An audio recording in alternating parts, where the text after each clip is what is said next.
Hello, lovelies. Thank you for joining me. I firstly just apologize. I have my distiller running and I didn't even think about that, but hopefully it's not that challenging to hear. I just wanted to pop in around the full moon and some of the experiences that I've been having in relation to it. For those who aren't aware, Pluto recently just moved into the sign of Aquarius on the 21st, I believe. So a couple of days ago, and it's going to hang out there for a bit until it moves back into the Capricorn for the last final time until fall, when it officially moves back into Capricorn or Aquarius for the next 20 years. And so not only will it be moving into Aquarius for the next 20 years, but then it also starts another like 200 and I forget the exact year, but like 250 year cycle or whatever until Pluto is in Aquarius the next time around. So it's a really huge initiation point for us collectively. And then in addition to that, tomorrow on the 25th, we have a full moon in Leo. And so when we look at a chart and we have a full moon, if you look at the chart, it means that the sun is going to be exactly opposite on the chart in the circle. The sun and the moon are going to be opposite. And because we're in the sign of Aquarius, the sun is going to be in the sign of Aquarius. The opposite sign of Aquarius is Leo, which is why we have a Leo full moon. And then Pluto, because it just moved into Aquarius, is only going to be like a 5-degree separation from that sun. So in a circle, we've got Pluto and the sun next to each other in the sign of Aquarius, opposite to the moon in Leo. So how is this manifesting? What does this mean? First of all, yeah, I just want to share like on a very literal manifestation note. The day that Pluto moved into... Okay. Shut up. I love you. The day that Pluto moved into Aquarius, I was cleaning my space and flipped up the mattress and found mold under my mattress. And then spent the day giving my space an ozone shock therapy treatment, which is so literal. Pluto being death, god of the underworld, and mold. And Aquarius being shock treatment and killing mold with air, which is Aquarius. So hilarious. Not fun. But anyway, so yeah, I just wanted to share like some of this powerful, like some of the stuff that I've been moving through. I was spending time with myself last night and really felt called to disrobe and be with my body naked in the mirror. And I am shedding right now and going through a breakup and just feeling a lot of stuff and been eating a lot. So I'm feeling a little bit, not super sexy in my body, and noticed that I was using gestures to cover myself. And at first, I thought, oh, just hand on my heart, hand on my womb. That brings me comfort. And I was like, no, I'm actually trying to hide myself from myself so that I can feel better. I'm trying to move my hands in an aesthetically pleasing way so that the curves look different or the light looks different. And I'm being called instead to stand and face myself. And that's part of what Pluto does. Pluto in Scorpio is having the strength and the cojones and the audacity to face your demons, to face that underworld, the thing that gives you the heebie-greebies, the mold under your mattress. You've got to look at it because it's making you sick, right? And so here I am in the mirror and I am struggling and speaking to myself out loud, like, stand and look at yourself and challenge yourself to find the beauty in this body.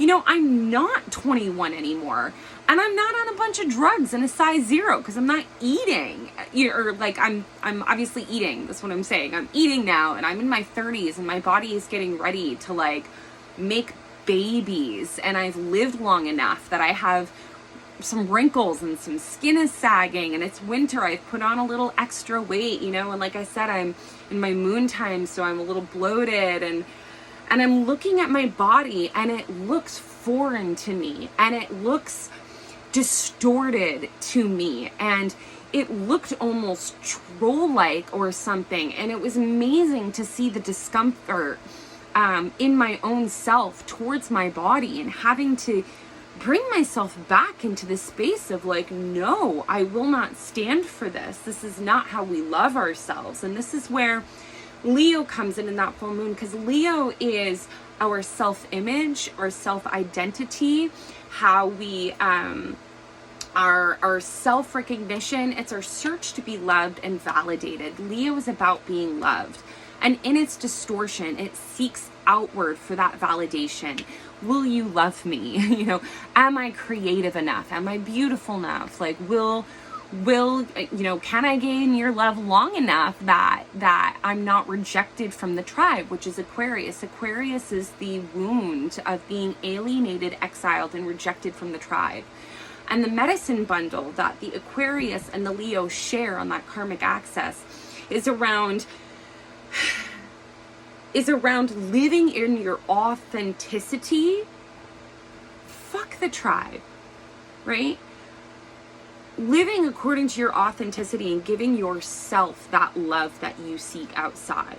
You know, looking towards yourself and towards spirit to stoke the fire of your heart and your passions and your desires and your yearning and your creative expression. And through your creative expression, you live out your life purpose. And then in that way, you as the sun in your own solar system is sustained, not from trying to pull energy from the people around you. Will you love me? Do you recognize me? Will you validate me? I want to be seen. Oh my God, you saw me. Like, oh, I'm hideous. Don't look at me, but I want to be seen. There's all this distortion, right? And when it can give itself that love and recognition and validation itself, and have that from spirit so that it's fueled that way rather than this way, then the tribe that is meant to come to that individual will come, like the bonfire, the fixed fire. You know, people are fascinated and it's magnetic and they want to be warm in the generosity of that fire. And that is the medicine bundle of that karmic axis. And then again, you've got Pluto right next to that sun of that self-image. And it's like, no, we are going right in. We are going right into the underworld with our distorted flame and our vision of how we see ourselves within our community and our tribe, and the way that our tribe reflects back to us, our perceived self-image. And so there's this real call. You know, I felt this real call as I was standing in front of the mirror. It was interesting because I was like talking to myself, and I was like, you know, trying to suck my belly in basically and tighten up so I could look sexy or acceptable or lovable to myself in the mirror. And I just out loud, I had to say, no, I have been sucking myself in my entire life. That is what I am taught as a woman, you know, and as a part of this society. It is always sucking myself in. You're too much, suck yourself in. Your dreams are too big, suck yourself big in. You're taking up too much space. You have too much desire. You have too much fun. You have too much love. You have too much this. Suck yourself in. You be quiet and you must look this way and behave this way. And I'm fucking done. I don't want to suck myself in anymore. And I have done a disservice to myself, my spirit, my body, and to everyone around me by upholding these unsaid societal, you know, social constructions that then tell me that I am worthwhile, that I then get recognized through this fleeting thing. And the reality is that I am not going to be this way forever. You know, I'm going to continue to get saggier, and I might gain more weight, and I'm going to age if I don't die by a meteor tomorrow. And so it's this constant letting go of the ego, of this attachment that we have to love as a resource, validation as a resource, but externally by that tribe, right? Oh my God, I have to be skinny or the tribe is going to reject me, right? Oh, I have to be creative or beautiful in this way, or I'm going to be alienated, isolated, rejected, and therefore die and humiliated, right? And so that practice I really feel right now is to go inward, Pluto, into the underworld, down into the deepest, darkest crevices of that desire and of that distortion, and excavate that mold that is insidious and creeping and really controlling us on a very real and powerful way, in a way that is hurting us, that is so quiet that we don't understand and that we don't notice so much that time in. I feel that is the work right now. And full moons are about completion as well, ending of cycles. They're about illumination and magnification, because again, if you think about in the full moon, it's when the sun is reflecting its light off the moon. So we've got the sun, which is this beautiful masculine principle of your action and your purpose and your creative expression and your image and identity. And then you've got the moon that is holding that beautiful light coding and that reflection in all of her fullness in her body. The moon is the body. She is the emotional identity, the emotional realm. And she represents our intuition, but also our emotional security. So what do we lean into as emotional coping patterns in a distorted, unhealthy way? And in a healthy way, right? But we're talking about excavating in the underworld. And it was so interesting too, because as I'm standing there naked in the mirror, I am reminded of Inanna's descent into the underworld, where she is forced to be stripped of all of her signifiers of her royalty and identity. So for those who don't know the story of Inanna, in a real quick nutshell, she is a royal priestess. She's royalty. And she wants to go down into the underworld to see her sister. And in order to do that, they force her to give up her crown at one of the gates, give up her scepter at another gate, give up her belt at another gate. And so there's the 7 gates until she is at the gates of the underworld, completely stripped down, naked and humiliated. And they say that is not enough. Now you must you must die. And she's brought into the courts, abused in front of everybody and humiliated by her sister, and then hung up on a tree, where she is hung to suffer and be dead for days until she gets some animal helpers, and she escapes from the underworld, and she comes back into the upper world, reclaiming her authority and her power in a whole new way, as she's been initiated through that suffering, and then basically is a badass boss bitch, making shit happen in her queendom, right? And not to make small that journey, because there's so much to unpack even in that journey alone. But I was thinking how beautiful, again, because Leo represents our royalty. It is your divine inheritance to be a child of God, period. And you don't have to call it God. You can call it source. You can call it Robert. You can call it, outer space. I don't care. But to recognize that because you exist, you are inherently divine and holy. And therefore, you have a divine inheritance that you deserve simply because you are. And that is that Leo journey of will you tell me I'm important? Will you give me recognition? It's fuck no.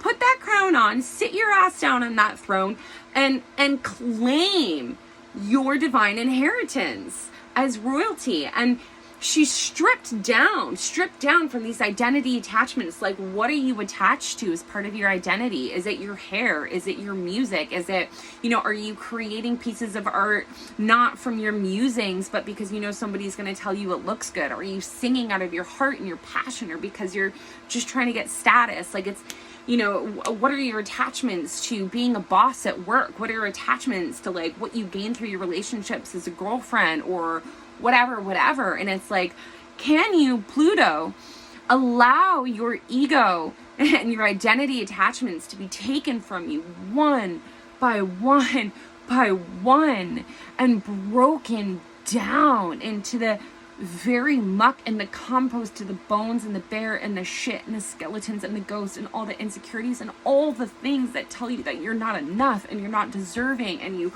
won't ever have it, and how dare you, and you're too much, and all of these things. Can you face it? Can you be naked and barren and vulnerable there and allow the spores of the mold of those conditions and those narratives that are controlling you and not serving you to air out.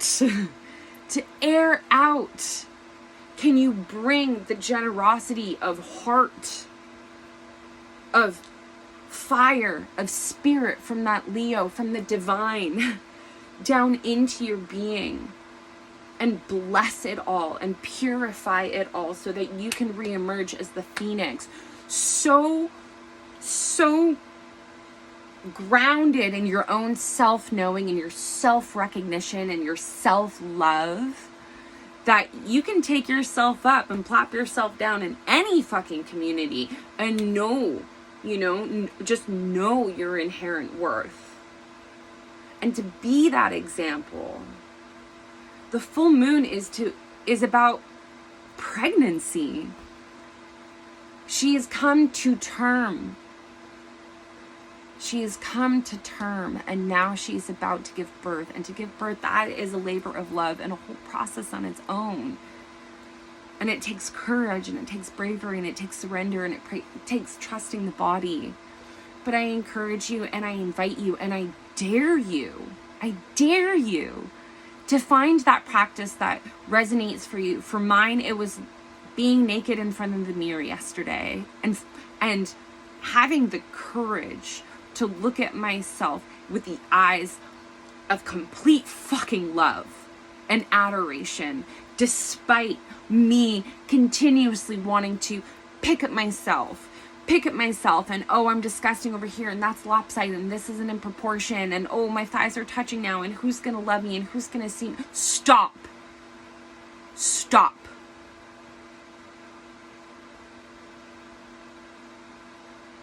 You don't need to suck yourself in anymore. You don't need to make yourself small. You don't need to tread around and tiptoe, constantly searching for somebody else to validate you. The time is now to go into the underworld to face demons, because in the dark are different gems, different friends, different monsters to do your bidding, to be Persephone initiated through suffering and to take her queen throne. That is what you are called to do right now, and to do it radically. It is not easy work, and I am so fucking proud of you. And I encourage you to cry all of the fucking tears that you need to cry, because they baptize you and they purify you, and they are part of your anointing. They are part of your resurrection.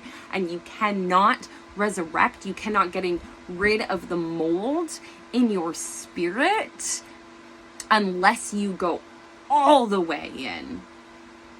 All the way. You know?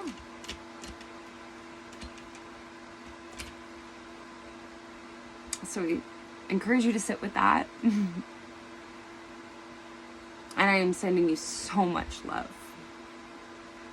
May you continue to be fierce and protected and blessed, and to find your way through all of this. I love you and thank you.